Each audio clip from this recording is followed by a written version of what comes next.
আমি যদি মুক্তিযুদ্ধ সম্পাদক পদে নির্বাচিত হতে পারি, আমার প্রথম কাজ হবে মুক্তিযুদ্ধের একটি বস্তুনিষ্ঠ ইতিহাস তুলে ধরা।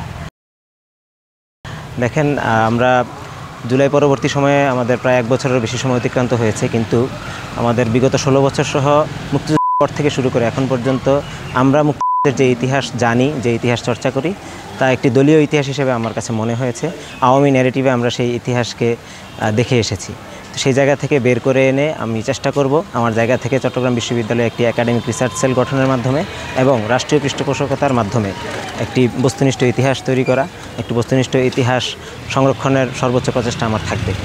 মুক্তিযুদ্ধ থেকে শুরু করে 24-এর গণ-অভ্যুত্থান পর্যন্ত এখানে মাঝখানে আরও অনেকগুলো আন্দোলন হয়েছে, গণতান্ত্রিক আন্দোলন, 90-এর সরকার বিরোধী আন্দোলন, 18 সালে নিরাপদ সড়ক চাই আন্দোলন থেকে শুরু করে আরও অনেকগুলো বিভিন্ন আন্দোলন হয়েছে। সেই আন্দোলনগুলোতে আসলে প্রত্যেকটি আন্দোলনে বিজয়ের পরে একটি নির্দিষ্ট গোষ্ঠী এটিকে কুক্ষিগত করে ফেলার চেষ্টা করেছে।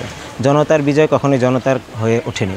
তো আমার জায়গা থেকে পুরো বছর জুড়ে চেষ্টা থাকবে বিভিন্ন আয়োজনের মাধ্যমে প্রত্যেকটি বিজয়কে জনতার হিসেবে যেন আমি প্রতিষ্ঠিত করতে পারি, জনগণ যেন সেটার সাথে কানেক্ট করতে পারে, চট্টগ্রাম বিশ্ববিদ্যালয়ের শিক্ষার্থীরা যেন তাদের বিজয়কে উদযাপন করতে পারে।